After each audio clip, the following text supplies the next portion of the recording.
I interviewed Doc Rivers last year, and we had a great conversation about coming of age at Marquette in the 70s with a white girlfriend, later his wife. And I don't know if you know that his house was burned down by a racist arsonist. And this is something that has come up with you and your wife, Vicki, and the challenge of not only being an African-American football coach in the South, trying to get ahead, but also being a part of an interracial marriage. And you made a comment when you were at Florida right before the 2009 championship game. I don't think you specified what job it was, but the quote you gave to the Orlando Sentinel was that everybody always said I didn't get that job because my wife is white. If you think about it, a coach is standing up there representing the university. If you're not strong enough to look through that, then you have an issue.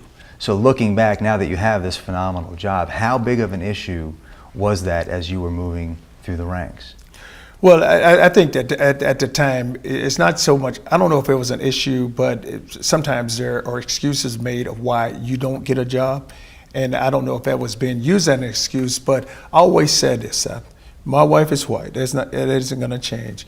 She doesn't make any defensive calls, and a lot of times she don't have any idea what's going on defense.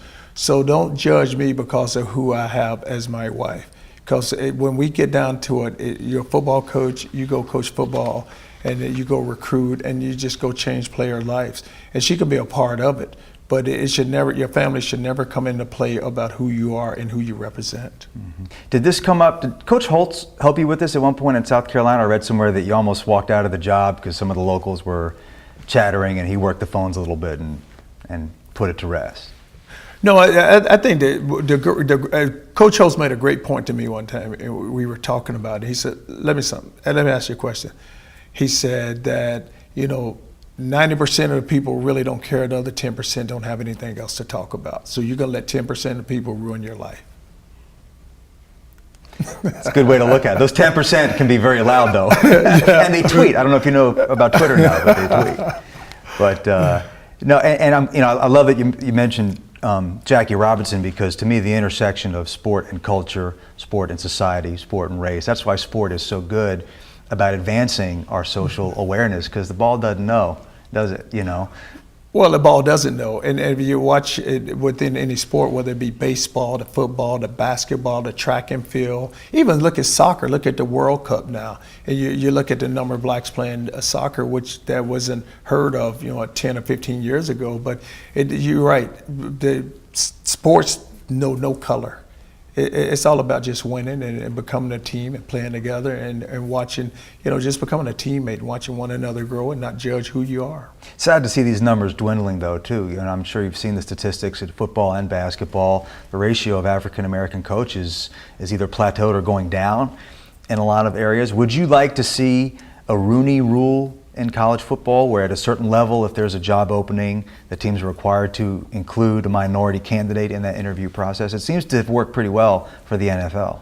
Well, I think that a lot of universities are including a minority within their interviewing process. I think that is happening. I don't know if, with so much if they made it a Rooney Rule, but that's how it's happening. Because if you watch and you look at the jobs across the country, because you kind of hear about a minority getting an interview and getting an opportunity to go out and just show who they are, and then get in front of a committee or whomever it may be, and just give them their game plan or how they feel like they can go change a program. So you're encouraged that change is moving in the right direction. You mentioned James Franklin at Penn State. That's a nice symbolic That's a great well. move. Well, you look at me, look at me at Texas, look at him at Penn State. Like I said, look at David Shaw at Stanford, and he's had great success. He's been to 2 or 3 BCS bowl games. Look at what he's accomplishing, and then you look at Mason getting the Vanderbilt job. So and then you look at Sami down at Texas A&M. Look at his success.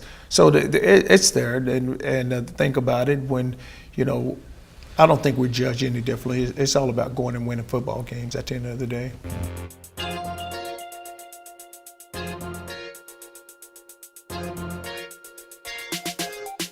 Final thoughts about being the coach at the University of Texas. Guy who preceded you was here 16 years. That's a long time. Won a national championship, played for a second national championship, overall 158-48. They let him go last year. There's high standards here. Is that intimidating? Oh, it's very high standards, but if you look at Texas, and I tell you right now, I'm following an icon. Coach Brown's an unbelievable coach, and you're right, there's a Hall of Famer, won a national championship, played for another one, and the standards are very high there, and that's what you have to understand is, but you look at it, if you look at the top jobs in the country, whether it be Texas, whether it be Florida, whether it be Oklahoma, whether it be Alabama, but that's the pressure that comes with these jobs now, and so you just have to make sure. And I always look at it like this. It's all about the preparation, and it's all about you making sure that you're prepared to go to work and go take on that job. And the thing about Mack Brown, even his most vocal detractors would say he was really good at what I described as those other parts of the job. I mean, he was an ambassador. I mean, he was a governor. He enjoyed that. So what advice has he given to you about dealing with the ancillary responsibilities that you have in that chair? Well, he just told me that, when you have you represent the University of Texas, and there's going to be certain responsibilities, and you have to carry on those responsibilities, which I don't mind, and I understand that. But at the end of the day, they want you to go win football games too. Just win. It's funny how all this advice keeps boiling down to just win. Yes. Last question. This may seem odd to ask you, as you haven't even coached a game yet for Texas, but when you're done with this job, after you've had your 15, 20-year run, you've won multiple national championships, you've never lost to Oklahoma, certainly. What do you want them to say about Charlie Strong? That not only was he an unbelievable coach, but he was an unbelievable person, and then that he wanted to make sure that he touched so many people's lives, and he changed so many people's lives, and he was able to go into an unbelievable program like University of Texas and go be successful.